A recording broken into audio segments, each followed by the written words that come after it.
My name is Paul Stoller. I'm an American cultural anthropologist, and it's my great pleasure and privilege to present a brief testimony to the fabulous work of Professor Nadia Seremetakis. Nadia and I have been friends and colleagues for a very long time indeed. Our paths crossed through our mutual interest in the anthropology of the senses at a time when very few people were engaged in that pursuit. And I must say that over the years our association has been very fruitful. I've learned so much from her about the craft of ethnography, the sensorium and the importance of the senses in social description, and the importance of the commitment of the ethnographer to the people that she or he attempts to describe. Nadia Seremetakis' work has earned her a very well established reputation as a scholar of international distinction. She has published many books and many articles, and has been invited to give many keynote addresses all over the world. And she first came to attention through the publication of her major book, The Last Word, which is an ethnography about the lives of women and death in the inner Mani and the Peloponnese in Greece. What distinguishes this book are a number of things. One is that it is a book that has very, very nuanced ethnographic detail about the lives of these women in this part of Greece. Second, she spends an awful lot of time engaged in, she brings a feminist sensibility to the study of these women, which at the time was not all that common in most anthropological work. And third, she spends special attention to the sensuous dimensions of social life among these women in the inner Mani of the Peloponnese. And so, in combination, the work turns out to have a really deep sense of poetry. There's a lot of poetic sensibility about this work, which distinguishes it from other works on the same genre and in the anthropological literature. Following the publication of this book, The Last Word, Nadia Seremetakis became interested in the study of the senses. She extended her sort of sensory perception of these death rituals in inner Mani to the more general study of the senses. And she became a kind of pioneering force in bringing the study of the senses into the mainstream of anthropological thinking. In so doing, she organized a book in 1994, it was published in 1994, called The Senses Still, which gathered a group of anthropologists who had been thinking and writing about the senses.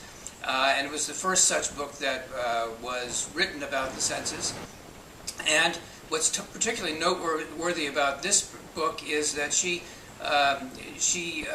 wrote an introduction in which she really spells out why it is important to engage in the description of these sensoria to successfully write ethnographies. And so she put the anthropology of the senses into the mainstream of anthropological theory, which is a major achievement. Following that, she focused a lot of her ethnographic attention on migration, on medical anthropology, and on ritual. And beyond that, in her spare time, she put together, in 2017, a special kind of textbook on cultural anthropology, which was published in Greece as well as in the UK. But I want to spend the remaining time that I have today with you to talk a little bit about her latest book, Sensing the Everyday.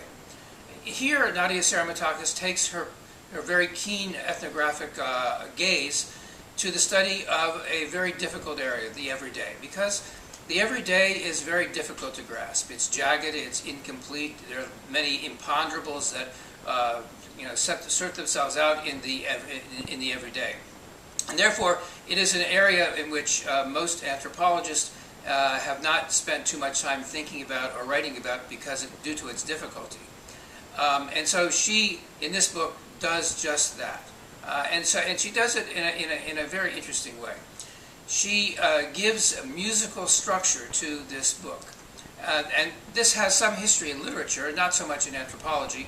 The great writer Milan Kundera, who was a musician before he was a novel, structured many of his books following the sort of musical patterns, which gave great power and force to his stories.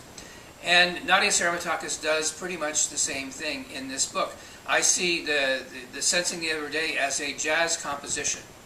Why do I say that? Well, she says in her book that this is not a story, this is not a typical ethnography that it tells a story, but an assemblage of complexes that are partial.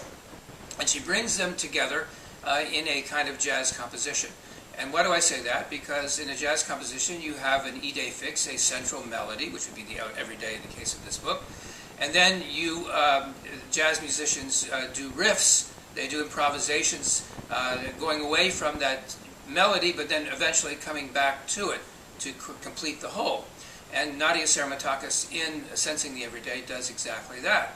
So she basically combines form and substance in a very powerful text that captures, in a way that I've never seen before, the sort of inchoateness, the incompleteness, and the imponderability of everyday life in Greece and, by extension, everywhere else.